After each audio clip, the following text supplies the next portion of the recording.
Well, here we go. It's a show. This is going to be a fucking show. Yeah. Now it's Smoking Tire Podcast, huh? Now it's literally a show. Smoking Tire Podcast, now this video. 5.5 years in. Well, so here we go. We have a video camera rolling in the studio now. We've decided to do some changes to the show. One is going to be the addition of video and doing this show on our YouTube channel. So it seems like a kind of obvious thing for a YouTube company to do. And we are going to do that. And then option two, or change two, I presume, is that I'm actually in this seat now because this is going to be Chris's last show. Yeah, it is. 5 years. I almost want to start giving you liquor, even though I know that would go very badly. Yeah, it's just time. I've got too many other obligations, and I moved further south, and it just takes 4 hours out of my day. And the thing is that we're making big changes with Shout Engine, where we're going to be doing a complete relaunch. The idea is at the end of the summer, it might go into early fall, but we've got to focus on that because there are certain other podcast companies we need to crush. So, well, I understand. I do. Yeah. It's there's only so many hours in the week, and when they are full, you either hit a wall or cut the bullshit ones to get the real ones. Yeah, I mean the option is, continue doing this podcast and deliver one podcast, or go back to focusing on Shout Engine stuff and deliver 3,000 plus. Right. So that means I'm at the computer and the board now. So, Chris obviously will have an open invite to return forever, basically. But so you're gonna have to maybe forgive me if there's a learning curve. Might be a little bumpy for a few weeks. I'm gonna do my best to be a good producer and host, and I think it's gonna be okay. And we're starting with Rob Ferretti. How are you guys? Yeah. Sorry, we just but they already did know 2 minutes. They're watching the video. We did 2 minutes. It'll be a surprise to people who are listening to audio only. But we had to do 2 minutes sans guest in the beginning there. But Ferretti in the house. How are you guys? It's very convenient that they canceled GTCon. So that didn't work out so well, but I got a free flight out of it. Yeah, and a free appearance on the best automotive podcast that there is. The first video podcast of the Smoking Tire. And my last. That's big. Well, he was afraid of the video portion. That's why he's like, that was I'm the gonna have to wear concern. pants now, and this is not going to go well. And I was just sitting around in my boxers before. Yeah, I mean, that's the best way to podcast. Yeah. Well, I just learned a thing that it detected some feedback, and so it turned my headphones down. Apparently, my headphones were causing some problems. Oh. So I'm gonna turn you are now getting a crash course in the wonderful world of audio. Yeah, this is gonna be some shit. I don't know. Could be fucked. And also, it just occurred to me I probably should have put on not mesh shorts today, and this is not an endorsement of a shirt, and this particular bottle of water is not an endorsement of the. I feel like although if Sparko would like to send us all seats, we would very much maybe appreciate I should that. just display this shirt a little better towards this camera. I have 3 Sparko seats for my Corvette. I have 0 for mine. I would gladly take some. You have no seats? Yeah. No, I don't have Sparko seats. Oh, you have nice seats, though. You got Corbos that are good. Yeah, right? I get the new Corbos now. Yeah. Those are actually, those are in. They're installed. Rick Radcliffe helped me fab up some special brackets for those so I can keep the old motors. So it's like I have the amenities of the stock seats, but with the better seats now. So, sure. Well, the computer has decided that the headphones are generating feedback, and so it keeps turning them off. So we're going to go with the old roll the dice on the audio version of this podcast, and it's where I'm not going to wear headphones. Supposedly this new program has auto leveling. Cool. And so we're going to try it. And we'll see what I don't happens. trust it. I don't trust it. I'm going to go back. All right. I have to go back, I think. Fucking hell. Well, the other option is you just knock the volume down a little bit because it's probably picking it up through the mic. Yeah. My headphone volume is down, man. It's down. I'm on 1. Oh, well, then I'm wrong. It's not about being wrong. It's about having a show. That's it. Yeah. Well, dude, you should have seen me this morning. This morning I was fucking furious because we bought this particular webcam on the way here, and this is just some bullshit webcam. Best Buy, yeah. But the Logitechs are pretty good, dude. Yeah, it's fine. Yeah, it's like $65. So but I bought this 360 cam, and I had this genius idea where we would just put it in the middle. Yeah. You know, and have the whole do you know how difficult it is to pull a fucking video feed from one of them stupid things? Mm-hmm. Ugh. That's why when you mentioned it before, I'm like, all right. Yeah, no, Rob went upstairs to like take a shit and just heard me screaming at myself. Like, why the fuck doesn't this Chinese piece of shit work? And you know, it didn't really. Yeah, as it turns out, the 70s show view of like the podcast is a little tricky to work out. So here's where we're gonna do this, which is that the headphone thing has decided to. Next time it shits out, there's a box you can check that says "Stop doing that," detecting feedback. I'm just gonna have to hope that this $25 microphone is not really getting feedback from my headphones, right? Yeah, because it's got to squeeze out between those little buffers. Squeeze out I in can't between imagine my this too head much. fat and my beard. You know, I don't see it happening. Well, the beard is good for attenuation. That's what it's best known for. So, listen, people, if this audio isn't where it should be, just trust me that I'm trying. And it'll get better. I'm trying. So, other than the big news, the us being on video now, which means we can't have naked boys anymore in the show. Or girls. I'm sorry, did I say that out loud? Or girls. Yeah. Girls. There's been like 3 women in this studio ever. One of them being Hannah. Yeah. Okay. So what's up in the world, Ferretti? Nothing much. Just getting ready to enjoy my summer. We've got adventure drives coming up in about less than 100 days. I'm going. So that's pretty exciting. That will be a lot of fun. As a paying guest, I'm going. Yes, as a vacation, which is nice. The car people actually still take vacations when they're not working, and only some do. It's hard. You know, at the end of the day, I'll always enjoy driving. I mean, like I'll always enjoy, like even when we're filming and doing stuff, you're doing it because it's sort of fun. I mean, half of it's work, but half of it's fun. It's nice to be able to just like. Well, we all certainly didn't chase it for the money in the beginning. Yeah, that's true. You know.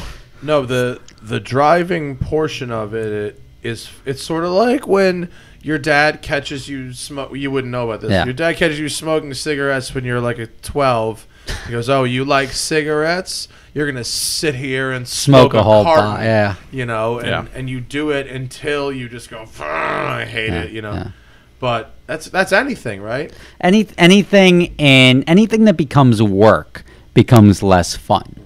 If you ask anyone like, what's your dream job? Dude, I'd be a fucking porn star. I'd work at a strip club. Like, that's not... I can assure you that life is not what you think it is. That'd be sad after like 2 days. Working at a strip club is great for about 6 hours, and then that's the last thing you're ever going to want to do in your life. So, I mean, and same thing with the YouTube and everything else, and starting an exotic car rental company. Everybody thinks that there is this, or even starting a rally. Anything that seems fun, it's not. I'm with you. I've had this conversation with especially people, 10, 12 years younger than me on a number of occasions.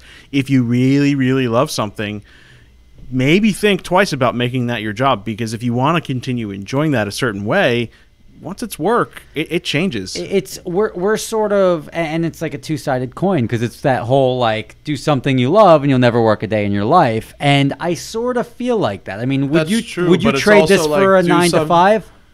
Do you want to walk into an office with a collared shirt on every day and I just can't imagine doing that. Like I've always done everything to avoid that. I tried way back when, like straight out of college, I was at Merrill Lynch, and that was like, wow, I never want to do this. And that was the sort of driver to go do something else and effectively be your own boss. But some people love that shit at the same time. I mean, is foreign a concept that is to us of sitting in a cubicle all day and making, and just moving money around for other people. Some people actually like it. I watched my dad, do this 6 a.m. to 8 p.m. with the suit, every day. And I was just like, I don't want to wear a suit. It turns out I did pretty much pick up his insane hours, work ethic, can't let it down. Work ethic is very different than the type of work you're doing. That's true. Like, no, I don't know if I couldn't do this, I don't know what the fuck I would do, because I wouldn't enjoy it. I wouldn't be good at it. I mean, there's a lot of ways to make money. I mean, you can go buy a freaking Subway franchise and make money and like sit on your ass. Like you hear people like, oh, my friend's dad has 8 Dunkin' Donuts and he's raking in money. Like that's not fun to me. That's not satisfying to me. I don't feel like I've done or provided any value. So there's hundreds of ways to get paid at the end of the day. This we got into because it was fun and we were young and we had that ability to take the risks. And for some of us, it paid off better than others. Yeah. But ultimately, like we're doing something that we enjoy, and we still enjoy it. Otherwise, we'd stop doing it. Frankly. Yeah. You could stop doing this and do a real job if you really wanted to. But ultimately, like even when we're not doing this, we still enjoy cars. We still own cars. It's not like we all go back to our SUVs and like we never want to be. I rode my scooter all day yesterday. Yeah, exactly. Like. But we still enjoy the fun aspects of it, and that's what Adventure Drives is essentially for Matt. It's taking away the actual having to think or work or have a responsibility and just enjoying some of these great locations where you don't have to worry about call times. You don't need your radio. You don't need to worry about JF yelling at you or anything else. When we're doing the job, the television show or whatever, the one takes are tough because you just have to be like on. You're there to work. You're running out of daylight. I not only do I have to like be on in the car, personable to the guys. In between, I gotta like almost do like a stand-up bit. Yeah. Like I have like bits that I do to these people and to make them enjoy their time. That's not true, guys. You're really special. There's people that are I have some that where it's like my timing is too good for that to be spontaneous. I've refined the bits, you know. You are the guy running the park amusement ride where you've got the same freaking thing. Well, a couple people have come back, with a different car, and they heard me do a line before. Oh, it's like the second time you go to a comedy club when you're 18, and you're like, oh shit. Oh, I've had that disappointment. Remember like last year or 2 years ago when you and me and Zach were going to like the store once or twice a month? Yeah. And we just I heard even comics that I really like, and I was like, shit, it's the same. It's when you hear the same stand-up over and over again, you're like, shit, I already heard you'll get little differences, but 90% of the material is going to be the same. You got to let it breathe 3 or 4 months. Well, and that's what they do. It's not point against them. It's most people don't go to the comedy club every month, and most people haven't heard it, so it's new to everybody you say it to. It's pretty much new to them. So pretty much. But when we do the television show, it's literally like drive until you drop. It's the days of driving are just super long. And although you're in amazing places and amazing cars, it does take away from that actual enjoyment. You're just exhausted. Can you say where you just were? Or? I can't give out any of the bits, but we went to Iceland. Yeah. And it was the drive gang, and I did get to drive a McLaren across Iceland. 720? It was not a 720. Okay. It was a 570 GT. Oh shit, that's awful. Yes, it was the shitty one. Yeah. Was the GT still a cool car though, isn't it? No, I was joking. Yeah, I was gonna say it's probably a pretty comfortable, especially for road tripping. I prefer the GT to the S. Yeah. It has the good stereo and the good leather. It's not as rough. The trunk. Sure. Yeah. The instead of an open engine compartment, they put a trunk there. That's nice. Which is really nice. Yeah. And it rides well. And but Iceland is such an interesting place because everywhere. First off, this was the only McLaren to have ever been to Iceland. Period. Really? Yes. So everyone knew about it. Like there's only 300,000 people in Iceland, so like by the time I drove it from west to east. So by the time I got to the east, people knew I was coming, and were like, "Oh, I've seen this car all over Facebook and whatever." It was so weird, and they all said, "Like, why are you here? Like, not like to make a TV show, but like, why would you bring a McLaren to Iceland? Because the roads are so terrible here." And all of them are wrong. The roads are beautiful. Better than most places. Better than most places. Yeah. Maybe not better than Germany and Switzerland. Well, maybe that's it. These people are used to vacationing in Europe. Yeah. So your audience is asking right now, how big is Iceland? Iceland is the size of Ohio. Okay. And it has the population of Cleveland. Yeah.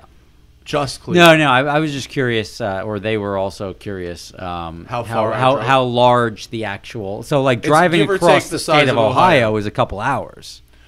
Yeah, if you bomb you go from point A to point B, yeah. If you can't go straight across the middle. Okay, there's a go ring around. road, Okay, it's impassable in the middle. Sure. Mountains and volcanoes and shit. Nice. So they have conveniently built roads that go around. Now, is it an active volcano? Can the entire country just turn into Pompeii at some point? Yes, and it did like a couple of years ago. Nice. Remember? Global warming. That's like a. Well, no, some people got stuck there. Global flights. Yeah, I remember the flights were disrupted. Yeah. It's a bit of a problem. Yeah. So if you do, I did half of the ring road. Okay. The southern half, and it was roughly 10 to 16 hours of what I would call uninterrupted transit. We stopped and did a bunch of stuff, but. If you bombed it, it's like 10 hours probably. That's a lot of driving. It's a long way. Yeah, it's a long way. But the roads are lovely, and you go around fjords, and these cute little towns and Bjork crossing signs. Apparently, Bjork is a fairly common sight in Reykjavik. Well, there's only 300,000 people. You said so. She's related to like a third of. There's them. I can think of her, and then like the guy from Game of Thrones, the Mountain. Is she some hot chick that I should know about? Bjork is a very famous singer. Yeah. From the 90s. Yeah. No? Blonde, Scandinavian looking, probably. Not blonde. Even remotely. No. Way wrong on both. Almost gothy, but without the like What's pale. her song? She wasn't you get like human nature, I believe was called a. Human behavior, excuse me. Human behavior. There was that one Army of Me that was the it was the video done by the Ren and Stimpy guy. Yeah, and there was another one that was like a claymation or animatronic type video. Yeah, they're really cool. They're all very conceptual and weird. Okay.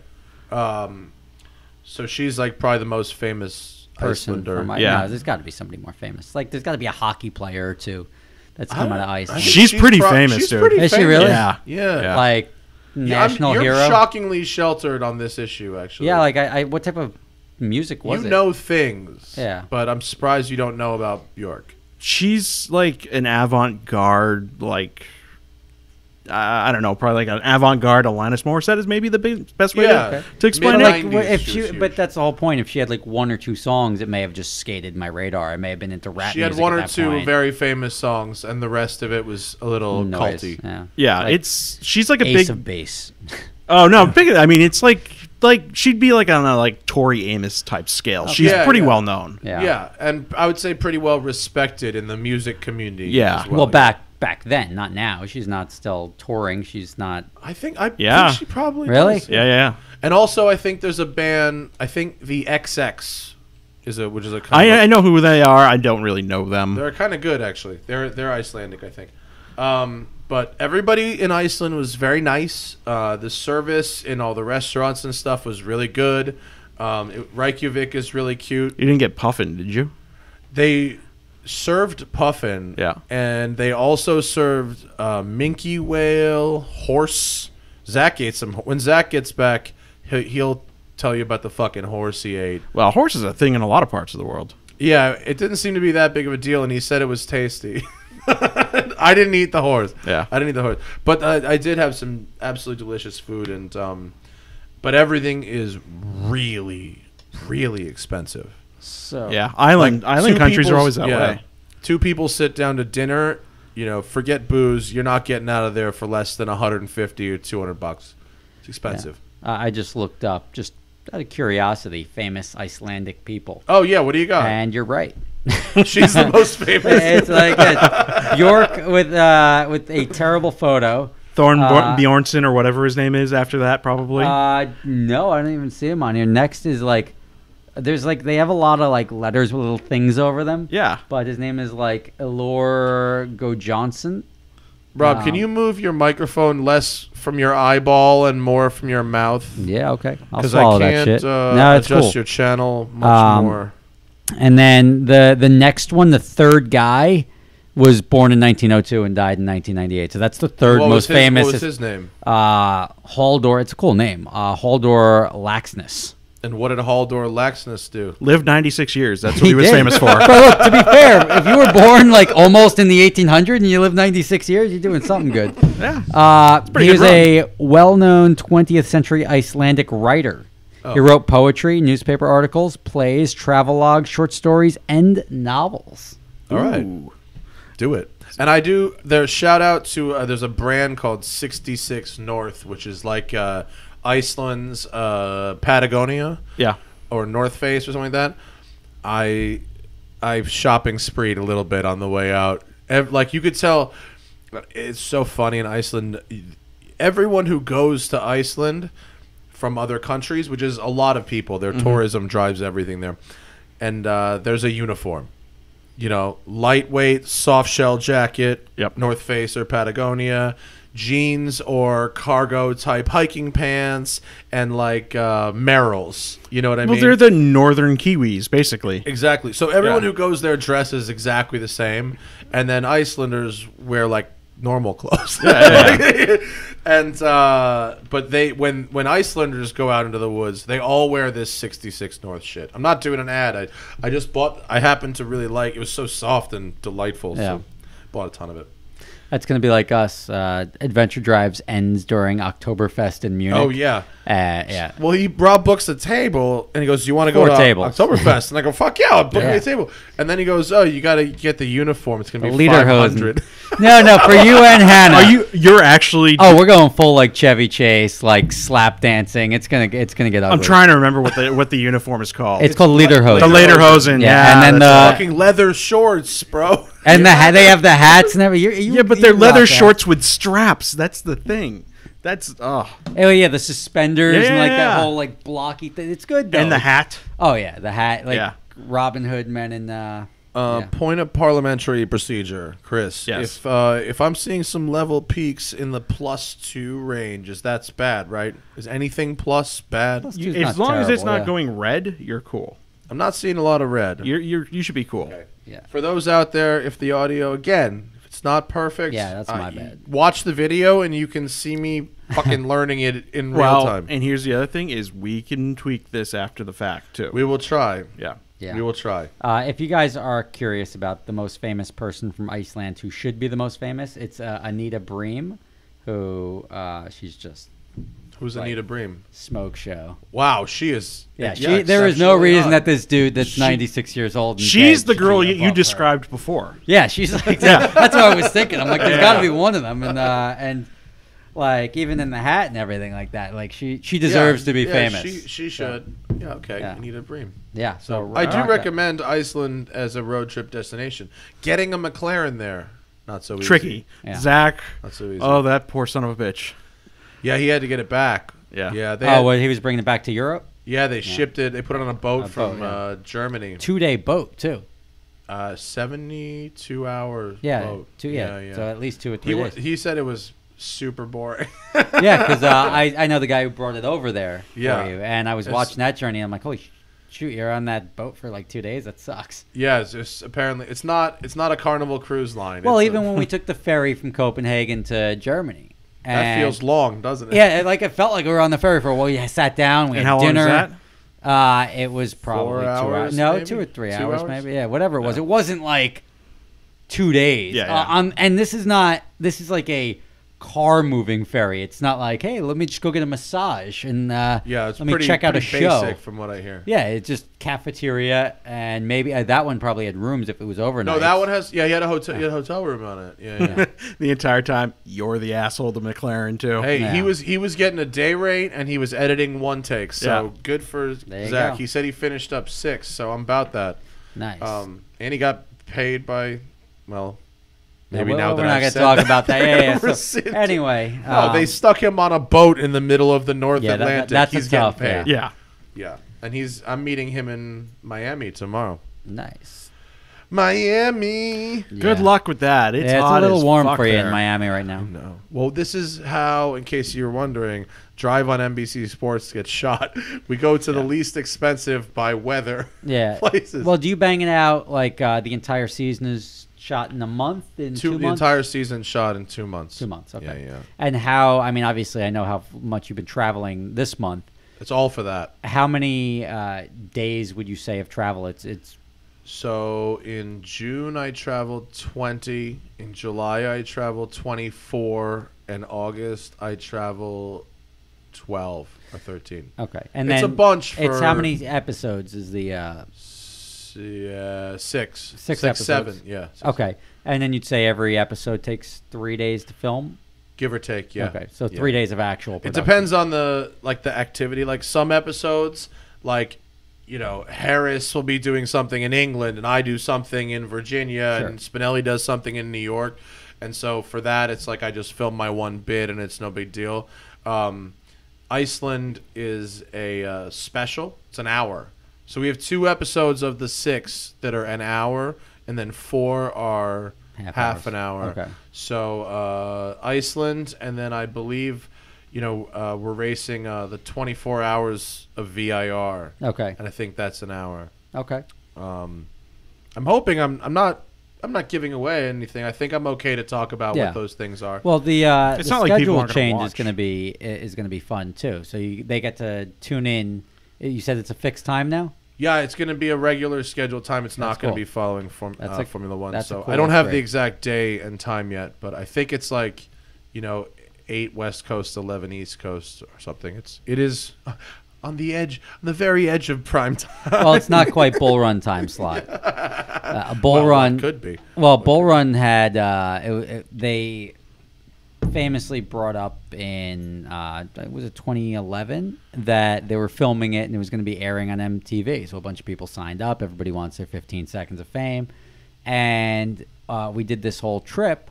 And Matt and I did it in a Cobra R with. I remember that. Yeah. No air conditioning. Cool shirts though. Shirts we learned the value of cool shirts are. And I was telling somebody about it yesterday. As silly as they may look as outerwear, they are possibly the most comfortable thing anyone can ever have on their body while they're driving. There's a reason they're in business still. We had windows down, driving through the desert, 110 degrees, not even breaking a sweat anywhere on our body. It was really, really nice. It was so nice that I put the cool shirt in the Mustang. In the Mustang, now. Yeah, which is cheaper. It doesn't take horsepower away, and I only need it a few times a year. Yeah, when you're tracking it, When I come to your YouTuber challenge in Las Vegas, you'll cool shirt it too, and it's cool. Like when the professional drivers are driving, they can even plug in. It's nice that you can just their own plug shirts. and play. Yeah, yeah. So Rob is doing a YouTuber challenge. 2 of them. Okay, 2 of them. So the first is the first just you, me, Dom, and Patterson. It was supposed to be like sort of me and Dom. And I bet him $10,000 that I was sort of trying to incentivize him. He pushed half a car into SEMA last year. And I said, and he's like, I'm going to be done in the summer. I'm like, you're never going to be done in the summer. I bet you $10,000, and that's why I picked October. So I bet you $10,000, my car versus your car, around a racetrack in October, giving him, at the time, 10 months to now finish his car that was going to be done in 3 or 4. And ultimately, I don't think it's going to be done. That's why I bet the money. Because if he's able to... create this car that doesn't exist yet, and all-wheel drive, 4-rotor sorted car. It's not Rob Dawn. Okay, yeah. So that was one of those things. I was like, all right, I'm pretty safe here with my money. And now, if he does get it working, I'm great. I have got no problem writing that check. Well, it's just because it's gonna be cool as shit. Sort of because that's for the benefit of the world. Yeah. Is that we can see that car rocking around, and that should be pretty cool until it blows up. Which it will. It's an eventuality. You're right. It is a rotary. Everybody is just like, when is it going to blow up? Well, it's all-wheel drive, right? That's the idea. You know what's funny? It's all-wheel drive, but everybody's like, a 2-rotor that's going to blow up, and then what's the best thing to do? Let's throw another one on there, but that's going to blow. It just no matter what you do, the rotary platform always seems to be like a grenade. Yeah, same with Subaru engines. Yeah. There's no. I was a party to the first Subaru to ever finish an AER race when we finished New Jersey. Yeah. And it was a slow NA car. We joked that it was team rolling chicane, but it was apparently the first Subaru to ever finish in this race. Nice. Quick question. Yeah. The mics we're not using that are over there, should I turn those inputs way down to nothing? Yeah, may as well. Okay. Sorry, I didn't mean to interrupt the. So ultimately, that was the challenge was supposed to be myself versus Rob, and I'm like, well, Rob's car is not going to be ready, so that's going to be very anticlimactic if we go get a race track or something like that, and then all of a sudden it's just me by myself. Although it'd be a funny bit if he was just jogging around the track. Well, no, I told him to take if someone's car doesn't run, you can run it. You can I would drag it around, but I told him he can use his 3-rotor as a backup, but even that may blow up because it's also rotary powered. Yeah. So I wanted to make sure there was some guarantee of having an event. And I decided, you know, it'd be really cool to get these famous cars, like these project cars that everybody knows my Corvette. Everybody knows Matt's Mustang. Everybody knows. Oh, so you're David's bringing the Vet. I'm bringing the Vet. Okay, well, you'll have the fastest car. No, not necessarily. We'll find out. It has to work properly, which sometimes it does not. And it's turbo. Oh, I didn't say most reliable. I said fastest. Well, the whole problem is to win. You got to. Yeah. The event itself. Are we doing just lap time? Hot laps. We're gonna have Justin Bell, the professional race car driver, is going to be piloting all the cars that are attending, and we're gonna see whose car can put down the fastest lap. And it will not be mine. And here's where it stands a chance. Because he's going to be doing 20-minute sessions. It's not like run it. No, my car will run for 20 minutes. If you don't run all 20 minutes, you DNF. Oh, really? Yeah. DNF for not finishing. Yeah, because, no, your car has to be able to do more than just like, all right, that was a real fast lap, well, and then it explodes. What qualifies as finishing? Like, what if it's, what if you do a flyer and then two cool downs He's and a flyer? He's not going to, 20 minutes, remember. I mean, you're Justin Bell is not going to be. If it was you driving your car, when something's off. You'd go do your fast lap and then limp around the track for a while. Yeah. He's going to pull it off or he's going to blow it up, one of the two. So that's the whole point of having. The good news is that your engine to replace is like $800. Yeah, I'm not really concerned actually. My car is in a good Everything place. Else is good. I'm not worried. Yeah, and my car will run good. So we have this, and it's going to be Saab Kyle, who's got a 240. What does fucking he drive? He's got a modified 240. Adam LZ with a modified 240. I don't even know who that is. Who is that? He's a 1.5 million subscriber car / skateboarder guy. Oh. You got David Patterson, Rob I don't Dom. know everybody either, so. Yeah. I don't watch anyone's videos, so I don't know anything. So yeah. Oh, speaking of which, is that kid coming over? Oh, no, he's not coming. He's not? Oh. Or at some point earlier, we thought that this kid Parker... From a channel called Vehicle Virgins. I have seen him before. I ran into him. I was in Santa Monica, and he's like, hey, you're like a block away from me, because he saw I posted a photo of me at the Santa Monica Pier. Okay. I'm like, oh, then come on by. We'll have a drink. And we had dinner. And then you realize he's not 21? No, he's 23. Okay. Yeah. Just kidding. No. So Rob always picking up the young boys. Dick. So there's 7 of us taking part in this event. It's going to be in October, and it's going to be in Las Vegas, probably.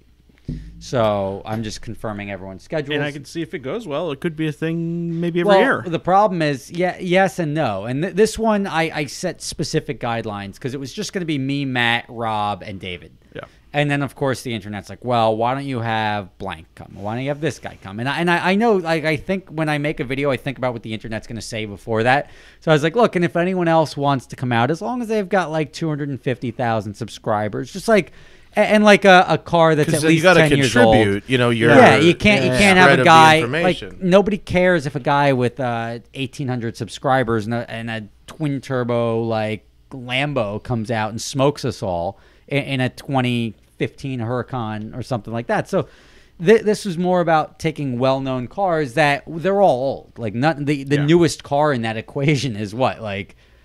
Is there one newer than? Mine's I guess one. The RX-7? Oh, it's a 90-something. 93, 95. Your car is probably the newest car. Yeah, my car 15 years old. 15. It's 2017.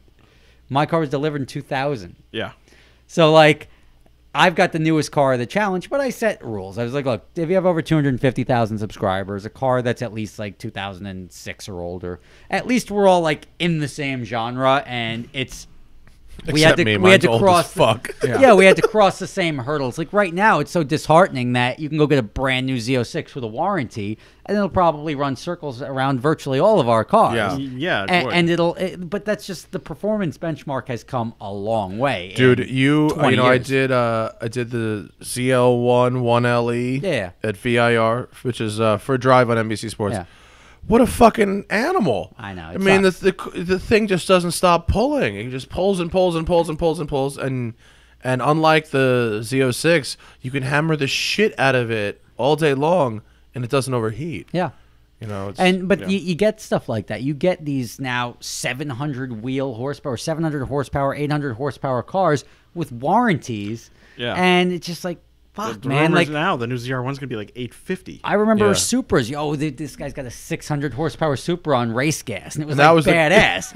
Like on race gas, and now all of a sudden it's like that's laughable. You know, even when I did my vet and it was 400 wheel, it was like 400. It was quick as shit. Yeah, you were running with like Lambos and like, yeah, I've got this. But to be clear, though, 400 wheel horsepower in a light car is still really fucking fast. It's just the internet has the goalposts have moved a little bit. But even me with like I've got an 800 wheel horsepower, it's like 750 wheel horsepower car that weighs 2,700 pounds. I'm like, I'm gonna get smoked. Like, you still can only go through corners at a certain speed. Well, I'm a high downforce car. So that'll save you a little bit. It'll high downforce, he says. Yeah. Is it not high downforce? I don't know. It's got a big fucking wing on it. It's got a giant wing on it. Everything that I have is straight off. Do you have a front splitter? I do.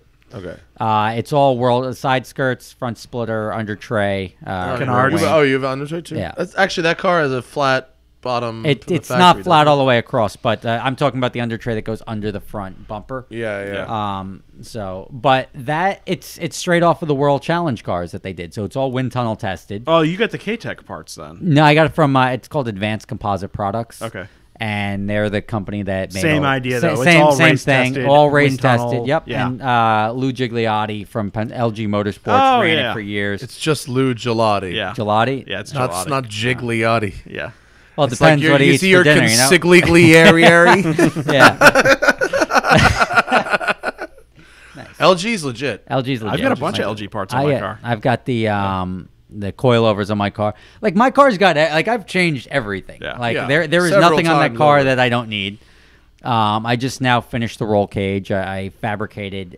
When I say I had a new coolant tank fabricated up on the top left on the driver's side, left where the washer fluid used to be, because the only locations we can come up with the turbo setup that I have for the coolant tank was below the engine. So it's to have the reserve tank below the engine is really shitty. Yeah. You need somewhere for the air to go. And there was nowhere to put it. So we had to route it over and literally custom make this tank. So that's the next step. And we'll see what happens. I'm looking to crank up the boost a little bit just to try to be competitive, because these guys, that was our first challenge, and I'll probably run the car as is. Down the boost and manage the heat. Oh, well, I don't think the heat's really going to be a problem. It'll still be really hot. It's going to get hot because of the turbo. Like there's really not much you can do. But remember, Vegas is still going to be hot as shit in October. No, because we've run in October. We ran the Ultimate Street Car shootout there, and we were wearing jackets. Like it was snowing the night before. Yeah. That was the night you didn't have the roof on the vet, right? Yeah, you had to drive around. Snowed on me. Yeah. I mean, it was freezing, and then it got pretty hot. But it only got to like here, 70 degrees. That's true. It wasn't crazy. Terrible. It wasn't Vegas summer. West Coast, just going into early fall like that, West Coast is a crapshoot. That's all. Yeah. That's basically what I'm coming down to. But I'm confident. I mean, we got to run it for 20 minutes, and like that's the good thing about this challenge. It's like we're just bringing cars that are well known. We're not really spending money on each other's cars to try to win. It's just like, whatever. If all of our cars blow up, we go have a beer and we go back over to Vegas. Like that's sort of the fun of it. What the games that rich people play. But it's not. We've accepted this. Like when we built project cars, we've accepted like if it freaking breaks, like such is life. Yeah, it'll be entertaining to say the least. As is always said on the forums, you pay to play. Yeah, but it's also, and as is said by people that have built cars, never build a fucking car. I really think we should bring out a stock ZL1 1LE or something like that. Well, they'll have them there. Spring Mountain is. Oh, it's true. They'll just have a dozen of them. Yeah, we'll just grab a car out of the school and let Justin Bell set the pace. Yeah. We should find something that's not that fast. Well, no, like it's like grab it. It's if we're modifying cars and we can't keep up with a bone stock like 2017 Corvette. I probably can't. It's telling. I don't think I can. Well, it's interesting to see the comparison. That's more what this is about. What about taking the RS out too? Nah, I don't think the RS is the kind of video that people want to see. The RS is fast. No, I meant just as kind of. You said not a fast car. Oh, as a comparison. Yeah. Oh, yeah. I mean, maybe I don't. Yeah, you got the miles on it. I have nothing against tracking the RS. I tracked it at Palm Desert and thermal, and it handled the heat pretty well, actually. Yeah. RS was fun on the track. I did enjoy it. It was a good time. Yeah. It sticks really good at the front, and you can oversteer it. It's fun. The Mustang will be fun, and Spring Mountain's newest configurations are really fun too. I was out there with the TTRS for drive, and the TTRS is excellent. I figured it would be. It is excellent. It's still the 5-cylinder, right?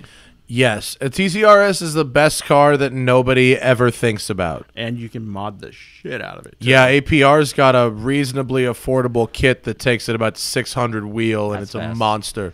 600 wheel, like, I always try to tell people, like, if there was an ideal horsepower, I think, like, 600 to 700 horsepower is the most, I think, any car that's driven on the street is that's the most. You give me 400 at the wheel in a car that doesn't weigh too much, and in California here, if you're going in the canyons, that's about all you'd ever need. Yeah, but when you start getting 700, 800, like you accelerate so quickly, you're into trouble before you can do anything. It sort of sucks. And the internet has really fucked that up for your perceptions, and you know, someone who thinks you don't have 1,500 horsepower, you're slow. Yeah, I mean, dude, if at a certain point you just can't you can't go flat. Yeah. You know, you can go flat for a second. Those cars have one purpose, or two. One of them being Florida, the other being Texas. That's it. Runway. Yeah, but runway even race. Runway, yeah. But otherwise, and again, that's going to get old. I mean, there's something about having a well-rounded car that you can go sort of romp on that's reliable with a good amount. Like, that's what I love about the GT3s. They're not 800 horsepower cars, but they're just enough to be fun as shit. Yep. They're a joy to drive. They're well balanced. I mean, everything about them. You don't have to put a ton of money into them. Yeah, you don't really have to put anything into them. You don't need. They don't need anything. I'm very excited for the new GT3. I got one on order. Yeah. Yeah. I wish. I gotta press my order forward a little bit because I'm sure there's a queue of like, yeah, we got you like 50th on our list, and I'm like, yeah, but well, I've heard the manuals are gonna be. I think I'm gonna talk to the guy that we know, and I'm gonna sort of push a little social media like pressure to move my. Tough. It's tough with the GT cars. That's all done on like the Germany side, and they have a whole different. Yeah, but they also Perniger doesn't want people flipping them. So if that's true, if I will happily own this, and if I'm gonna burn my bridge with Porsche for the rest of my life by asking that they give me a car not to flip and I turn it over, then that's me being an asshole, and I burn my bridge for the rest of my life. I'm 35 years old, 36 years old. I'm not going to burn my bridge with Porsche. I want the car. I want to keep the car. I want to drive the car. I'll put 30,000 miles on it and get another one. So they're actually being proactive about the whole flipping thing now? They're trying to be, and they're going to start marking people that buy cars and flip them. And they're not going to sell them any cars anymore. Because they were just, I mean, the speculation on the Porsche market was just everything. Way out of but control. That's the whole thing is that the demand can be satisfied, but they're all being hoarded and then being controlled by the secondary market. And Porsche doesn't benefit from that. Yeah. And nobody really benefits except for the people that are like, oh, yeah, I bought a 918. So 10 people that have all the cars, you know? Yeah, and that's you saw that with the GT3 RS. They all came, and they're still all a ton of them are available for sale with delivery miles. Why'd you buy it? You're in this VIP program. You could buy all these Porsches and all these awesome GT cars, and they want to reward you. And what do? You park it at the dealership and then put a higher price on it and try to sell it.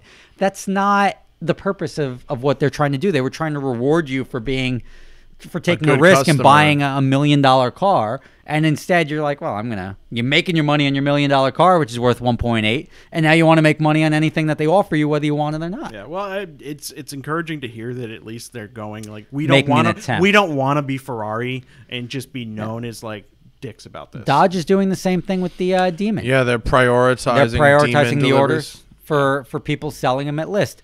And I don't know how they're really going to. They're never going to be able to because a guy will turn around and sell it to his neighbor at list and then flip it. Oh, used car. We got really scared in the first 40 miles. So, like, there's no way to ever do that. But the manufacturers, it's nice that they're paying attention to that because that doesn't resonate well for people that want to get in a car and nobody wants to buy something and be able to afford something and then have somebody else say, well, if you want that, I'm going to buy it before you and sell it to you.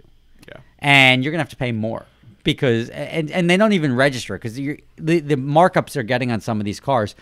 If you're going to make $30,000 or $40,000, you're going to have to pay $20,000 in tax just to register to flip it. And then now there's a second owner involved. It gets really, it's not worth it at that point in time. And then I saw a thing the other day that was the polar opposite of that. This guy that bought a brand new GT3 RS and then sunk $80,000 into throwing a 45, yeah, he put a stick in it, which is cool. But I don't know if it's worth. I don't know. To me, I don't know if it was worth doing that. But I mean, look, I sunk that much into putting a stick in a car. Yeah. Well, you were 30, right? It was 27,000 pounds. Okay, and at the time, pounds were 35, maybe. Okay. Well, the absurd thing for yours is the transmission was already there. They were just changing out the other bits. Yeah, a lot of it. The difference was the interior and stuff like that. But also remember that was done by the manufacturer. Yes, and that is now essentially a repurposed car from the manufacturer, which has a better resale value than the guy who. And although I'm sure that job was done very well, I don't know if that's going to be a necessarily. It sounded like they were really on top of it. I'd love to talk to those guys about it, but I just don't know if if that was a smart move or not a smart move. You know what? Who cares? I mean, I think he doesn't give a shit. Well, it's good. I appreciate that and I applaud that. The fact that somebody bought it and they're actually going to go drive it now. And that's what I've said about with the Ferraris. Ferraris 360s, 430s. It's the same transmission, just one has an e-gear set up with a pump and everything like that, and the other one has a gear lever. Yeah. And when you look up the parts and everything to swap it, all the parts are the same. There's no difference in the vehicle. Mm-hmm. And if now there's a $100,000 delta to get a manual versus an e-gear, take the e-gear off, go spend $10,000 or $12,000 to buy every Is that Ferrari. all it is? Yeah, it's very cheap. I think it's like $6,000 for the actual parts and then labor to do the swap, which is the same as doing a clutch change. Yeah, but it's doing fixing the interior and stuff different. There's no, because they've got think of the 360. They just have that. They have that dumb little bullshit with thing where the lever right goes. where the gear shifter goes. Oh, that's it. And then the pedals hang down, so all you're doing is adding the extra pedal. It bolts up with the pedal. Does the manual have a gear indicator in the cluster? In the cluster. Yeah. So you can either swap the cluster, or that'll just read. It's not going to read it'll read nothing where it goes 1 through 6. Yeah, it'll just in the Aston they didn't take that out, the gear indicator, but if you put it in reverse, an R comes up. It doesn't show you every gear. But ultimately, because the R, but ultimately that's the same thing. That if you can do if you really, the problem I've always had with these cars is that if you're really like the purist and you need the manual gearbox to enjoy the vehicle and the driving experience, you shouldn't care about the resale value. So you go swap it out, you get your manual car, but why would you spend that extra $90,000? No, not for 90 G's. Or whatever, 50, 60, 70. Like at that point in time, now you have a car you don't want to drive because you're going to devalue it by increasing the mileage. Like the just manuals go out and buy a manual. Are very nice to drive, though. And I want to get a 360 and stick right now, which a manual 430 is great, too. Really, I haven't driven the 430 in manual. Good. The 360, I just like them better. I don't know why. Yeah, I'm with you. There's something about the way the 430 looks. I much prefer the. I like the 360. Sounds better too. Yeah, it sounds better, but it's not. Neither of them are like fast. So they're both fun, and I don't think the performance of either of them, when you compare it to now a 458, I don't think the performance of either of them are great. But I think the 360 is it doesn't feel slow. It's enjoyable. It's enjoyable. Drive. Yeah, it's just a good slop around car, and if you can get a manual for 70, 80, 90 grand for a convertible, which is what I'm looking at, I'll be all over it. How are the 458s in the used market now that the turbo cars? They're high. They're up there. They're because they work properly. Yeah. They're known for being the turbo super cars reliable. being a problem. What? Are the turbo cars being a problem? No, it's they're not like a 355, which like requires 20 grand a year to keep it running. Yeah, a 355 is 70 grand instead of 100 grand because they're a pain in the dick to maintain. Well, look at the 308 market right now. 308s are 70 grand. The 308 costs as much as a 360. Tell me that's not absurd. Yeah, I drove a 360 recently. I'm not a 308, and it was both better than I kind of remembered and worse. You know what I mean? Like, it drove kind of cool as a period piece. You know, but I wouldn't want to own one. No. I drove a especially Testarossa. for 70 grand. No, I drove a Testarossa like a month ago. Yeah. It was way better than I remember it. Yeah. Way better. It was really, really fun. Nice. Well, it's hit that mark that we've talked about multiple times. It's old enough now that you don't care about the flaws. Exactly. Well, I care about the flaws. It's old enough that well, you're not comparing it to other things anymore. I don't It's care that it feels like now. a truck. You're not judging it as much. Yeah. I'm not judging it compared to anything new. Yeah. I'm judging it only compared to like my memory of it, you know. Yeah. It's gonna be break time right now. We're gonna have a little break, and I think I'm gonna read some ads. Now the question is, we didn't decide what to do with the video during break. Do I just let people want to see the behind the scenes? Show them what it behind looks like. Behind the scenes? There you go. You got the script. Here we go. Fire off. I'll read ads. The sausage is behind the made. scene. All right. How the sausage is made. ZipRecruiter. You know what's really hard? Finding good people. And I should know. We're about to lose one. Finding great talent is really hard, and if you're going to build a successful business, it's the most important thing.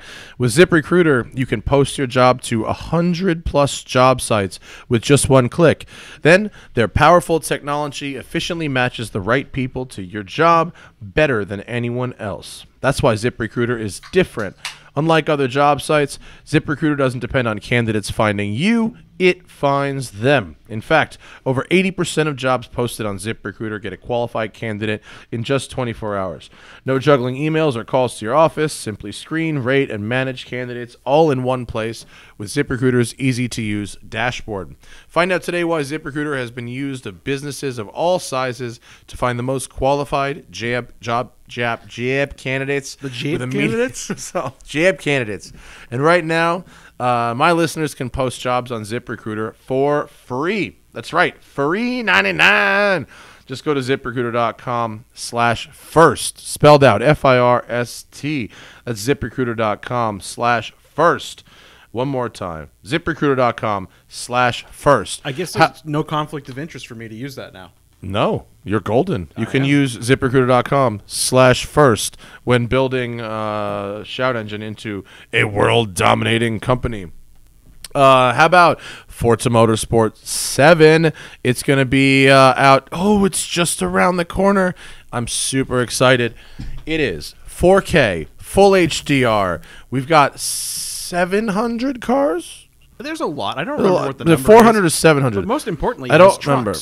It has trucks. It has the most Ferraris, Lamborghinis, and Porsches of any racing simulator. There are over 30 environments, both well-known and not so well-known, and even some even fictional ones in which to test these cars to the limits with just ridiculous graphics, ridiculous sound.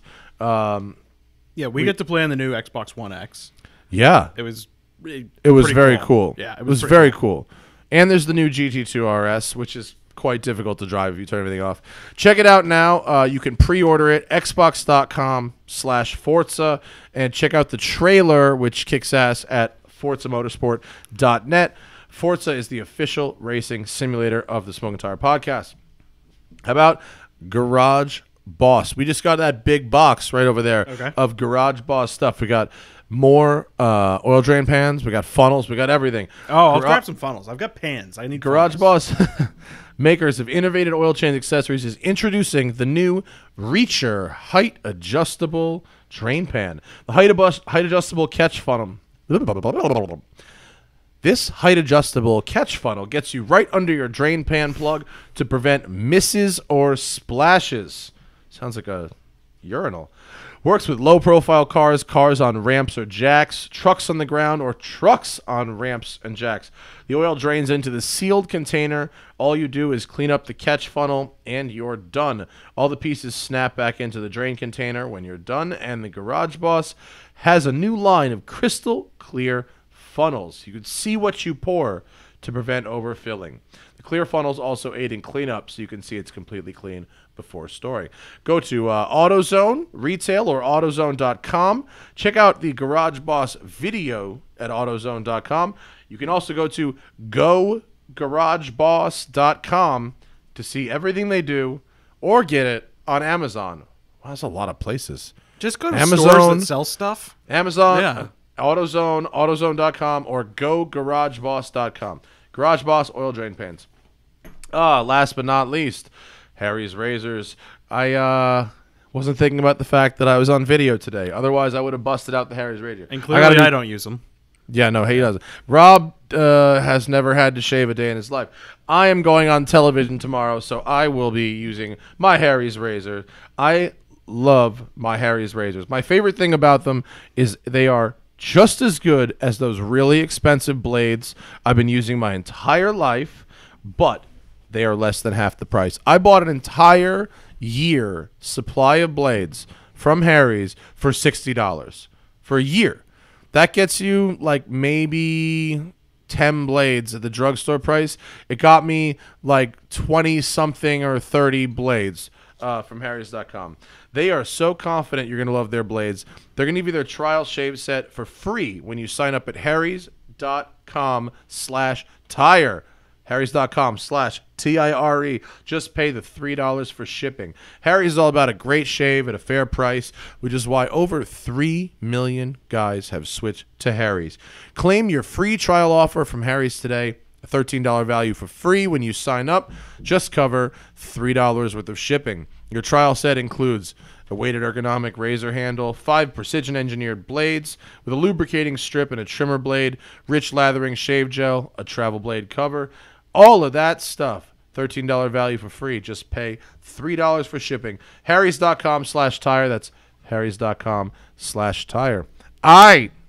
So you're back. It looked like you were doing a little meta video thing here where you were shooting video. I did that for Instagram stories. But make sure you use Harry's razors, and you too could be less Harry.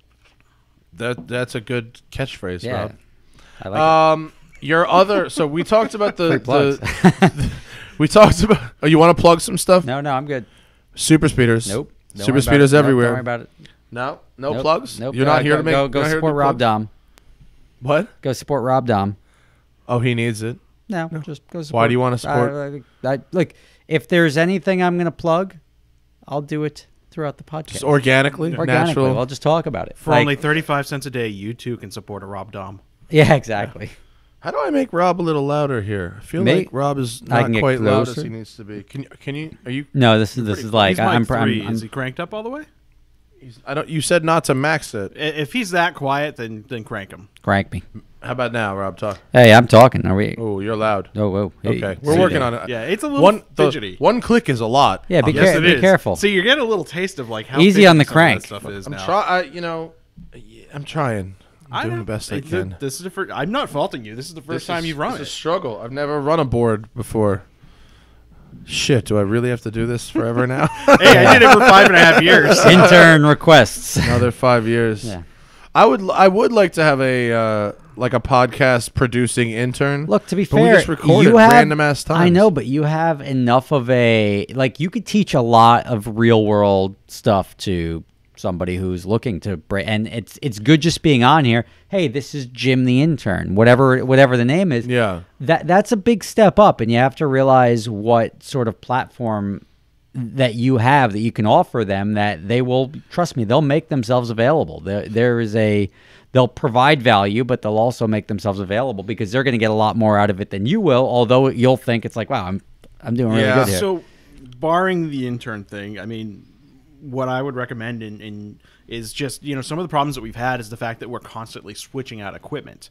If you just got one machine that's always plugged in and everything as it was the last time, a lot of these hassles go away because you're not resetting up every time. That's probably true. Yeah, you can just drop a Mac Pro right here or something. You could just go buy a $600 used iMac. Well, yeah, the thing you don't want to do is you don't want to run into a situation where the processor can't keep up, because now that you're doing video and audio, you don't want to learn, oh shit, the computer can't keep up and overtax the system. Yeah, well, those are all be good. It's actually, these laptops are they're borderline. Yeah, no, I know. Thermally throttled more than anything. Well, now that Zach is doing more editing of the one takes, I can take my desktop computer from there and bring it out here, and it can become a booth of sorts. Yeah, because I also wouldn't mind having, if we did have like a intern/producer or whatever, A, we could have multiple cameras and you could be switching cameras, and B, I wouldn't mind having like, you know, a monitor where someone's Googling like what we're talking about and pulling up like Rogan. That's what's good about this program you have right now. That if there is somebody there switching cameras and doing that, they can easily. You're mentioning something, boom, you got a picture of that lovely young lady from Iceland. Oh, they just drop it into this feed? They can just drop it right into the feed. They can be backgrounds on it. We could be in Hawaii right now. How cool would that be? Like I'm you could worried do all about sorts of trying to crazy experiment stuff. with it at this moment. No, don't do it now. But like, it's very easy to you could just select a file, and if you just go into the little square where you added the additional cameras, you just select the file, bring any photo from your desktop on, put it in the preview screen, fire it away, and boom, you've got yourself you've got yourself an overlay. So that's a thing, huh? Yeah. Well, but it's a thing. We're gonna learn as we go. Yeah. It's important to start somewhere. And like you said, dude, I'm still around. So if I know you're not like falling off the world, but I think table collapses on its own way. That's the thing. So. As we wind down some of the video stuff and transition to more podcasting, it might be you know, beneficial to get some staff going. Up the quality a little bit and have the. I'm pro. I would like not pro. I mean pro in favor of. Yeah. No, that's what I'm saying. Like it's more of a television show at that point in time. It's like watching Sports Center. If you've got maybe overlays and people can see what the topics coming up and it's sort of like TMZ-esque. Let's not get ahead of ourselves. Yeah, I'm just saying. We're not going to do production. Never limit it. If it becomes something where that becomes the primary focus. Then you want to do it all the way. Yeah. So, well, for now, it's just let's see if people want to watch this on YouTube and instead of on, you know. You'll be surprised at how many people will. I think there probably will. I mean, we got 720 something thousand subscribers. Yeah. No, it's as long if it's an additional upload every week, it's great. It's just more content. Yeah, I can throw it up on Fridays, Saturday, or whatever day you don't upload. Toss it up there. Yeah, Friday. Yeah, just produce a couple of bumpers for the beginning of the show and the end of the show, and you're done. Shit, that's a thing, huh? Yeah. Yeah. Yep. Fuck. All right. Well, let's go. We got Facebook. I put that Rob would be here. So we got some questions. I have not screened them. Yeah, fire away. I'll answer virtually anything. Oh, boy. Yep. Someone wants advice on how to configure their GT3. And since you have bought used as well as ordered, here we go. Oh, they want to spec a new one. Yeah. Should they get Sapphire or Miami Blue? Miami. Sapphire Blue is a little bit better. Miami Blue is like a... It's the blue-gray. It's like and it's more of a flatter blue, like a there's no flake in it. Yeah, I like Miami Blue. My press car Boxster was Miami Blue. It was awesome. Isn't the Miami Blue kind of like the Ford RS Blue? Yes. Yeah. But with more gray in it. Okay. Yeah. Carbon or steel brakes? I'm going carbon. I just think it's a little bit healthier on the resale, and carbons are really nice. And I'm going to be. The way I look at it is, or the way, I don't know what your intentions are with the car. Carbons get expensive to change. A lot of people, when they come up on a carbon change, they'll switch over to steel brakes because if you're at that point in time, you've already got 50,000 miles on the car. You're not really devaluing it so much. I would say, like with me, I'm going to flip the car every 30,000 miles or so and get a lower mile one. So I think carbon will be good for the resale. And I like driving on them. I think you get about half of the cost of carbon back on the resale. Yeah. I talked to one guy that he bought the carbon brakes, but immediately put steel rotors on it so that he had an easier time selling it when he wanted to flip it back. I don't think that because you'll get.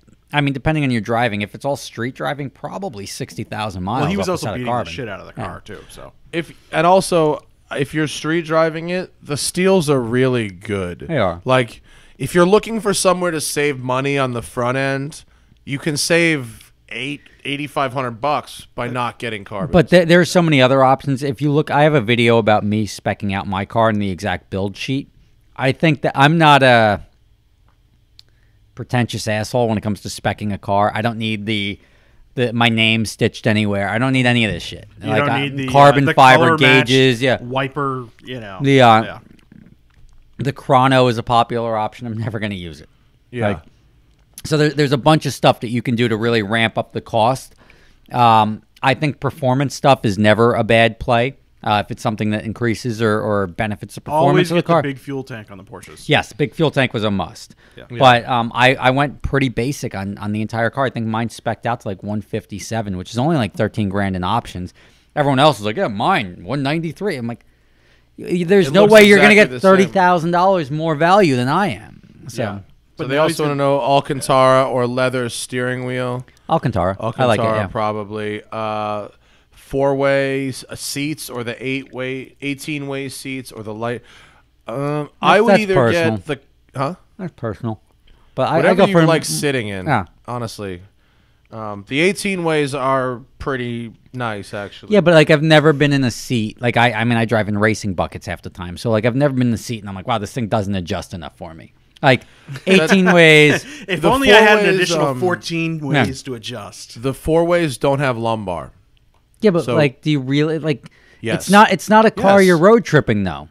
You might be. You may, but like for it's like buying an all-wheel drive car because you live somewhere where it snows 3 times a year. Like, do you really need it? Look, for me, adjustable lumbar makes a big deal. Well, you have back problems. That's a big difference. But you know, it doesn't make it. It's still more supportive, even if you don't have a problem now. Yeah. But are you? By the time you eventually have a problem, the car's gonna be 16 years old, and you're gonna be like,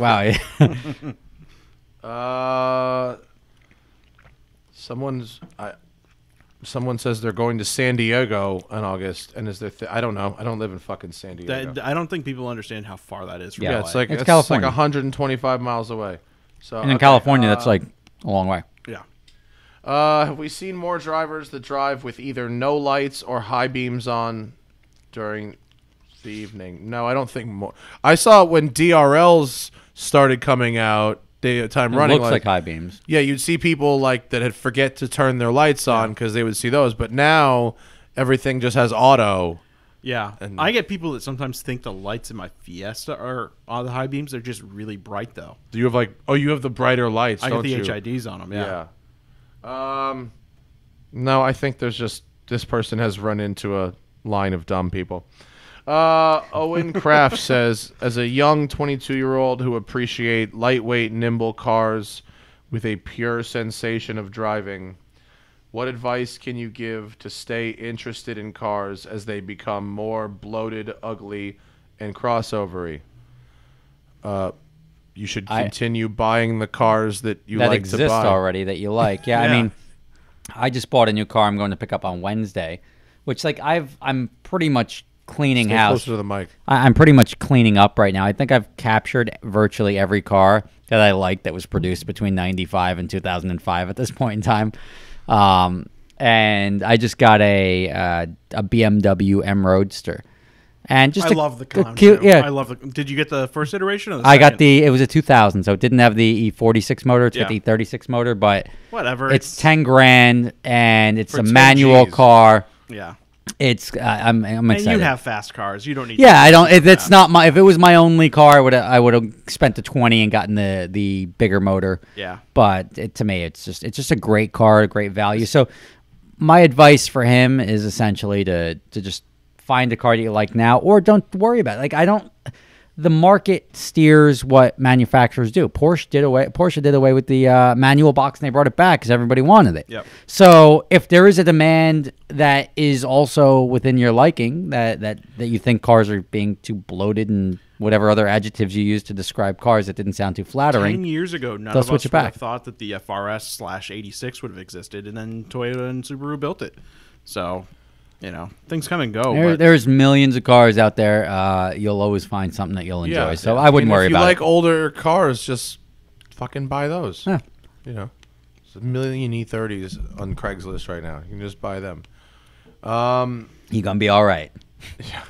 Someone wants to know if I plan on holding on to the Aston Martin for investment purposes. No. I hold on to it because it's awesome. People love to worry about, like, I just did a video about my 488 and that I was selling it to get a 458. And it's like the fact that I'm selling it, if I lost 100 grand, everyone would be like, I lost 100 grand.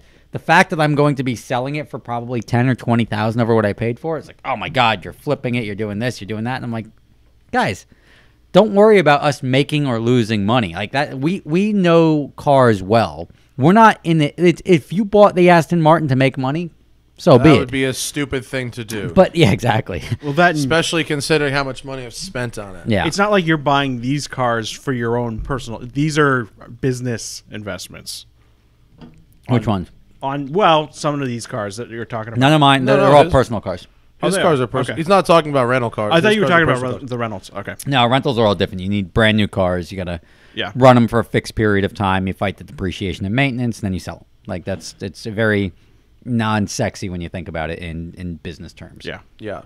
And once a car is old enough, people don't remember like the 360 if it necessarily was bad or good compared to its contemporaries. The people who are looking to buy one want how it looks, how it sounds, how it makes them feel in a market of one. Yeah. You know, what you don't see is someone going, should I get a 2004 360 or a 2004 Gallardo or a 2004 Aston Martin?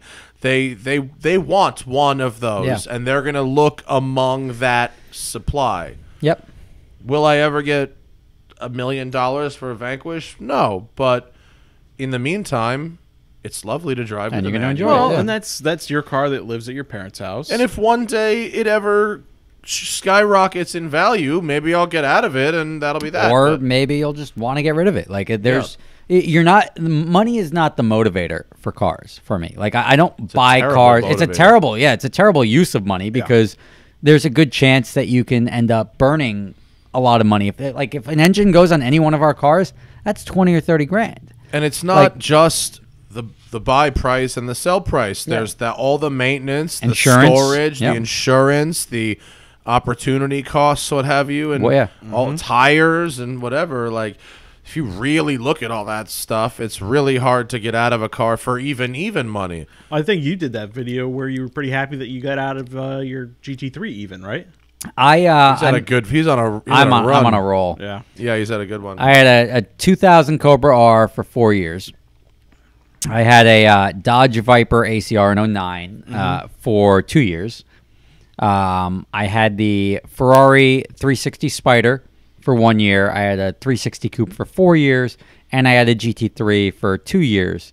And I sold all of those and then probably net up like $5 grand or $8 grand of owning all of those for that period of time and driving them all like 3,000 to 5,000 miles a year each. It's pretty good. So like I'm on like, but now the 430 I bought to try to win favor, I'm going to lose money on. I'm going to lose probably 20 grand on that thing. Yeah, but you were up 5 on the other side. Yeah, so you're down 15. It all washes in the end of the day. And I didn't buy or sell those strategically. I bought them because I liked them. I drove them, and I put 15,000 miles on my GT3 before I sold it. It's not like Rob was in a great position where he was looking to buy cars at the right time that people in kind of our age bracket also decided to start buying cars, but he was like 2 years ahead of it. Sure. And so when he went to sell things like the GT3 and the 360s and stuff, they were on an upward trend, and he got in right and got out right. Yeah, but it's not about like I got an offer of almost 30,000 more than I paid for my NSX. I still have my NSX. I turned them down. Like, it's just... I'm shocked you didn't sell that. But why? Like, what am I going to do with that money? I would put it I just didn't think you were that into that car. No, but I would put it into a different car. And then when you're talking, like I would go get another NSX, and it would cost me even more. Like, I'm not in it to ride the market That is one of those waves. rare cars that you own that may actually turn out to be a pretty good investment. Look, I drive it. Like, the things... I'm coming up on 100,000 miles on it. It's just one of those things that I don't think about it. I just like, if there was a car that I thought, well, wow, you know, for that money I'd go get this instead, the car would be gone. But I think about value really ever. Once I own the car, I do what I want with it until I decide to not do anything anymore. It takes the fun out of it. When you look at your garage and you're like, that's going to cost me money to drive, or that's like, that's not why I like cars, because I like cars. I like driving them. The determining factor of whether I'm driving it is if it will be fun that day or not. If the weather sucks, I'm not going to drive it. If the weather's nice, I'm taking it out. If there's always some sort of thought process that I go through, and it's never, is that going to cost me money to drive it? If it does, or if you're like that and you look at a car and you're like, I don't really want to drive it, sort of like my Supra, you should just get rid of it. Yeah, it's a tough way to live. I do like the other end of it, which is that my Mustang, I know, is worth fuck all, and so I can drive it and really drive it and beat on it and have fun with it and park it in the grocery store and whatever and not really worry about it. What's the most fun you've ever had in a car? In any car? In cars. Most fun I've ever had in any car. Wow. I think are we talking from a pure driving experience? Pure, who gives a fuck? Like just enjoying. Because I've had like when we went across Europe, like that type of a trip, but that was bigger than the car. If we're talking about just the driving experience. Just like, I'm where I'm getting at. I was trying to extract the $500 car stuff out. Oh, because the car that is ending its life with you. There is you don't even care if it ends within 5 minutes or not. There is nothing more liberating than let's just go have fun and see let's wait till this thing burns. It's so much fun because you don't care. You're not thinking about what it's worth. You're not worried about the next guy is not going to give me the same money because I've damaged stuff. You're just ramming into each other. You're driving it. And that is so much fun. And the fact that you can have so much fun with such a shitty car just shows that I don't know. You don't need I'm not saying everyone should go chop a roof off of a car. It's not the smartest thing to do, but it's really, really fun. Especially you should definitely buy a car and go off-roading in it. Yeah, I applaud anyone that goes out and spends $300 to $500. Will get you a working car, and just go beat the shit out of it for a day or two, and then scrap it or sell it after you're done with it. You'll have a lot of fun. If you can find a car that's actually relatively new but has some nasty cosmetic damage, to then just go beat the shit out of it for a few days. It doesn't have to be new. Well, I just like it because it not even new, but it's just because it's not quite as beat as a car that's 30 years old. The PT Cruiser I bought. Good example. For our television pilot that got thrown in the trash by History Channel, I bought a shockingly good PT Cruiser for $1,000. Nice. Manual gearbox, faded paint, but mechanically perfect. Wood sides? No, it was just blue. It was just shitty rental car. It wasn't the GT, right? No, it was not a turbo. Yeah. No, but it was $1,000, and someone could have dailied it for another 5 years, no problem. We went wheeling in it though. It was fucking great. Nice. But yeah, shitboxes is about the most fun. And the reason they're so much fun is because you don't care about it. You're not thinking about it. You're just enjoying it. You're winging it off. When I was driving the Subaru this year on my $500 car challenge, thing was overheating. I'm like, let's see how far we can go before the engine starts knocking. Sure enough, a couple minutes later, engine starts knocking. I'm like, let's see how far we can go, how loud we can get the knocking to go. And the engine seizes up, we leave it on the side of the road, and we move on. So, that's actually really fun. And this is after we were jumping that thing. Who else wants to go? Literally 30 or 40 times at the firm down in Florida, literally launching a Subaru off a jump. Yeah, it's great. Waiting for it to fail. That's great. Let's see. Someone wants to know, regards to the rental business, what is a car that we thought would be most profitable as a rental, but ended up not being profitable? The Ford GT. No, well, the Ford GT is one of them, and that had the problem that it was a Ford, and I knew it was a great car, but nobody ever really wanted to drive it. Most of our manual cars didn't do really well, but the only one that really surprised me was the Celine S7. Because if you think about why people rent cars, they rent cars to be big swinging dick. They want to turn heads. And the fact that we had a Celine S7 and it went out that car would 4 stick times. Out today. Yeah, it's just an amazing car, and it's probably doubled in value since what we sold it at. If you love vertical blinds, you love the Celine S7. Yeah, our office your Celine windows. Well, they can finally see it for the first time. Yeah. Celine inspired fucking blinds. But yeah, that car is the only car that I was ever surprised about. We didn't really take too many risks in the market. We knew what we were buying. Some cars weren't the best return on equity meaning that they still provided the good return on the investment, but like getting a drop head for $400,000 versus getting a sedan for 120. Getting four 430s. Yeah. Your return on equity would have been better if you had like unlimited funds. Sure, you had a drop head, but otherwise you're better off sticking with red Ferraris. Yeah, just banging out Ferraris and yellow Lamborghinis, Huracans, 458s. The Phantom sedan was good, wasn't it? It was good because we bought it for like 200 and sold it for like 150. But again, like the utilization was in rental car world, you're concerned about utilization. So you're concerned about how many days a month that car is actually being paid to be driven. Mm-hmm. And with like a Hertz or an Avis, I mean, they're like 28, 29 days a month. And that there's a little overlap between somebody brings in at 3 o'clock, goes out at 6 o'clock. And like you lose a couple hours there. With the exotic market, like we were thrilled at like 18 days a month. If you can turn over, 18 would have been high, yeah. Well, think about it, like a 24-hour rental. Somebody's taking it on Monday, even if they take it at Monday at noon and bring it back Tuesday at noon, and we get it out at 3 o'clock on Tuesday to 3 o'clock on Wednesday. Like you run out of days there. There's no way, unless cars are going out for 7 days or 28 days at a time or whatever it is. Mm-hmm. It's really hard to be efficient enough to sandwich like this guy will bring it back at 1, this guy will be waiting at 1:15 to take the car. You just lose time. At $2,000 a day, you're not getting the liberal 14-day rentals and delivery. I mean, if somebody's renting a car in Massachusetts, we lose a day bringing it up and a day bringing it back. Yeah. So that 2-day rental could cost us 4 actual days. True. Let's see. Someone wants to know, for Rob, what do you consider to be the top 5 drivers' cars of all the cars you've owned, including rental cars? GT3 is number 1. Ford GT8. I don't know if it's the best driver's car, but it's fun as shit. It was fucking great. I still think those things. I think so good. Ford GT, and regardless of whether I've owned it or not, the GT3, the Ford GT, are 2 of the best. I think 488 is pretty delightful. It's fast as shit.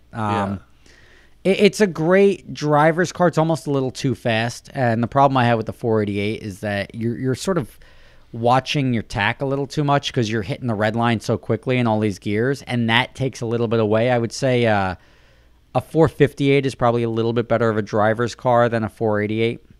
I disagree, for the record. Just because it's faster and better performing, or I like the mid-range torque it's got a lot better. I think you can go a lot quicker without having to use the revs you have to use in the 458.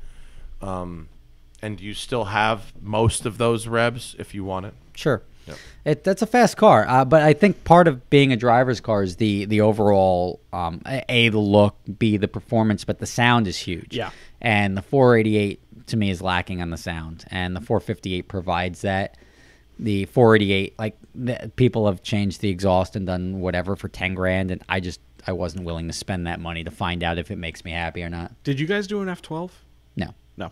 Those the front engine Ferraris are not my favorite driver's cars. Yeah. The 599 rented okay. It did, but even we had the one with the HGT handling package too. It still wasn't. It was a floaty car. I just didn't like the. I watched Jethro Bovington's review of the new one last night. I can't remember the 812. Yeah, the 812, and he was like, delightful. World difference. He goes, "This is a fucking driver's car." The F12 Z06 is the driver's car.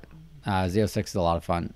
The C6, the C7. No, C7. I like it, but I don't love the Z06. It's never stuck with me. It's a supercharged Corvette. I mean, it's loud, it handles, it turns, it stops, it goes. It's got. Yeah, I like the C6 Z06. I think I like that over the C7. The C6 Z06 looks too much like a C6. Like the C7 Z06 is you see it coming down the road, you're like, it's a Corvette. Like, but it's got that sort of exotic look to it. It's different enough that when you see one, you sort of know what is Z06 is. You know what? I've always had the issue with the C7s that I look at them and I go, that's going to look like a C3 in a few years, and I think it's going to look really dated because it's so angular. I think a C6 is going to isn't going to age as well. I think a C5 with the round lines, maybe that's because that's where we grew up and we fell in love with it. It's definitely not currently aging well. Well, the C4 is not aging well. No. Someone asked me yesterday if they should get a C4 as an investment. I was like, who the fuck is making money on those? No. It's like a 944. Like, they're not supposed to be investments. Like, it is what it is. It's a cheap car. If you want to own a Porsche, there you go. You got it. But if you want a cheap Corvette that has any sort of chance of being worth anything, go buy a C5 Z06. Yeah. Yeah. What car has disappointed us the most after being incredibly hyped up? Selena 7. Yeah. It was terrible. I didn't like the Selena 7 really either. What else did I not? I mean, I'm not that into Aventadors in general. Yeah, I mean, the V12 Lamborghinis, they're purpose-built to turn heads and like go fast in a straight line, but they're not the best cars to whip around a track or do anything. Completely different category of car, but I wanted to like the Abarth so much. Yeah, I don't like those at all. Yeah. No. Okay, what else we got? Why haven't I nutted up and bought a Porsche? Because I don't have any room right now. When the Focus RS goes away, I'll get a Porsche.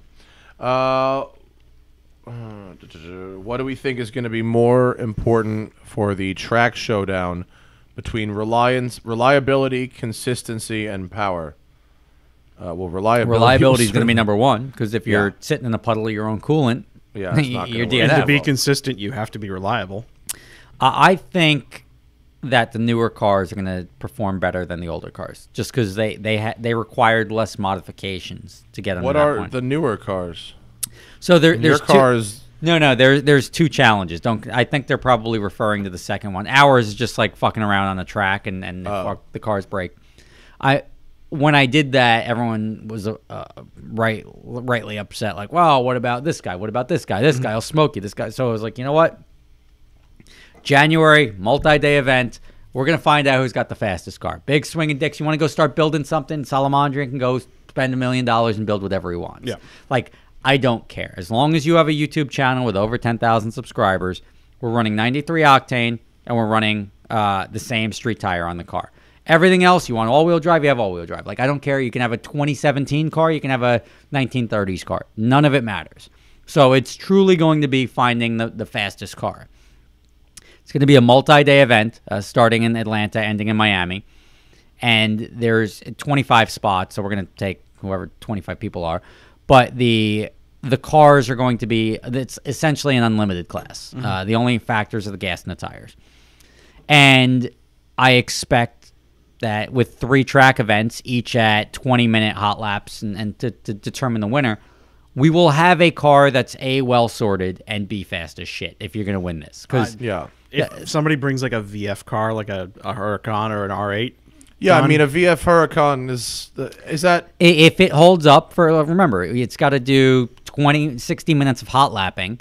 If that car holds up, then that's the winner. And what we're doing with the winner is we're going to ship it over to Europe, and we're going to run it on the Nürburgring and have somebody put down a fast lap. And if it can do the 20-minute hot lapping sessions 3 days in a row, I'm convinced it can go run the Nürburgring without blowing up. And that's the concern, probably. Is I don't want to spend the money to ship a guy in his car over to the Nürburgring and hire a driver only to find out that the damn thing's going to blow up in turn 3. Yeah, it's not going to be my car. Yeah, I assure you that. Well, no, look, there's these guys like Garrett down in Florida with his, and a lot of these guys with their supercharged or twin turbo Corvettes or GTRs or Vipers or Ford GTs. I mean, there is a good chance that if they build one of those up, that will be the winner. I don't expect to win. I'm going to do whatever it is in my power to be as competitive as possible. But, I mean, part of it is attrition. The guy that you think will win may blow up. Like, they may cook their differential fluid because they didn't even have any idea that hot lapping a track with a professional driver for 20 minutes is going to cook their differential fluid. And you could show up with, like, a stock ACR and just... Potentially, ass, yeah, but like the idea is that if there's no limits here. If we go out and run, if we can outperform essentially a Huracan Performante, then we should be able to put the right driver in that car and run a very impressive time for. You get was it Dale, one of the RSR? Yeah, Dale, or one of the guys that's got thousands of laps. Yeah. And get him to go around the track. Rob Holland. Well, yeah, there's a lot. The driver over there is going to be somebody with plenty of Nürburgring experience. It's a good thing that BBI does not have a YouTube channel. Why? Because that car would probably tear it up.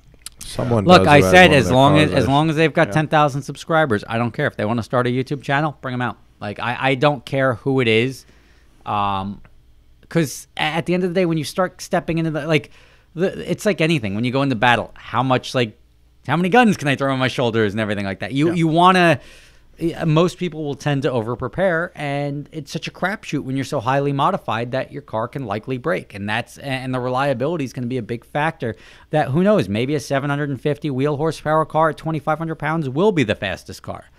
I mean, the car is only so glued to the ground if they're all running the same tires, and you can't do 2,000 horsepower because you're only on 93 octane. So we're gonna probably see a limit of probably 850 or 900 wheel on a pump gas car.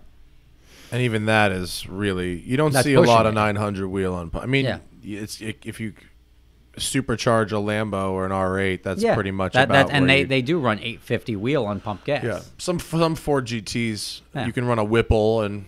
Or somebody could have a big meth tank in the back of their car. Yeah, but now you got higher downforce cars or more track prepped cars. I mean, I don't think these guys are going to go out and say you could have a guy who's like a massive like a time attack car. Yeah. And sure, that's what we're looking to build Shavam's Evo into. But ultimately, when he bought that car and then immediately took the interior, he parked it after 25 or 30,000 miles. Then it's a train wreck. But the engine flooded. The whole car flooded during Sandy. So, the engine was filled with water. Even when we took it apart 6 months ago. Hurricane Sandy was, 2010? Oh, God. There was water in the engine still. Ugh. So, we took the head off and we're like, yeah, that's good. That's why. And there's, mud, so it, brought mud into the engine. We tried to turn it over, believe it or not. Floorboards and everything. Oh, what a disaster. So, but now it's a shell. We caged it, and we'll build up a race car.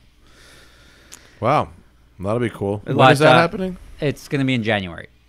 All right, we'll make sure I get the dates. Maybe you'll hold the record for building the first reliable Evo race car. Look, I think it's going to be, we'll see.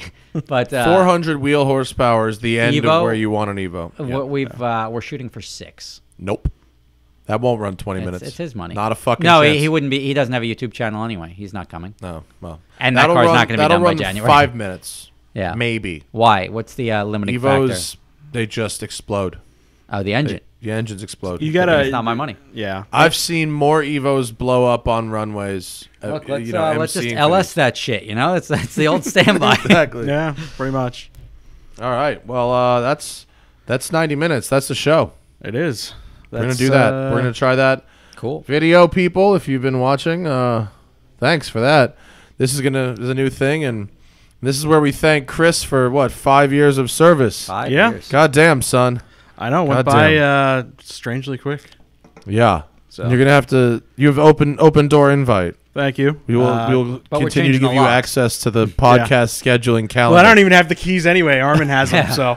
Oh, you don't have the keys? No. That's why I had to knock, because Armin had to get some equipment out of here the other day. Well, you can keep your keys. Yes.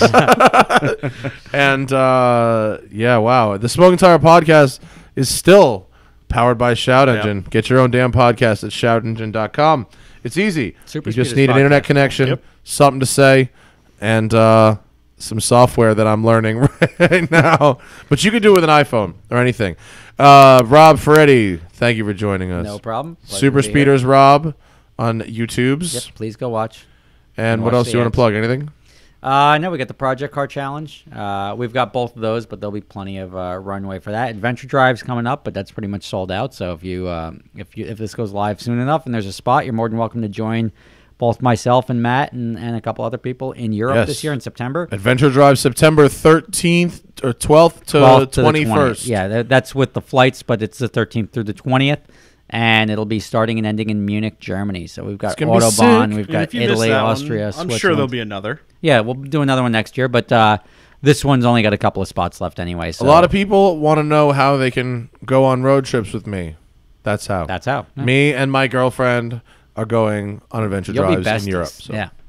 It's going to be amazing. You can buy your way into Matt Farah's heart. Do you know what it takes to get me to pay for a driving experience? It's a pretty awesome driving experience, though. Of course it's awesome. Yeah, but this is I did this almost exact trip for work like a month ago. Yeah. So I assure you this will be slightly different. No. Yeah. Doing this kind of trip off of a filming schedule will be very delightful. Well, you have no responsibility. That's the beautiful thing. Oh, it's going to be awesome. Just driving yourself. Don't have to make any fucking videos. Just enjoy the road and the people. Own it. What car are you taking? I'm getting a press car, but from now it is not confirmed. Okay. It's not confirmed. I'm attempting a Porsche, but it's nearing the Frankfurt Auto Show, so it's a tricky. Yeah, we're working on it. I'm working on it. I think I'm gonna sort something out. I'm not shipping a car over there. Awesome. Thanks, Rob. Cool. You got it, Chris. I feel like it's the end of an era. It kind of is. God damn. It kind of is. But well, thanks, guys. Pour one out for the homies and non-alcoholic. Cheers for you, sir. And we'll see the rest of you guys next week. All right. If this doesn't get lost in the ether when I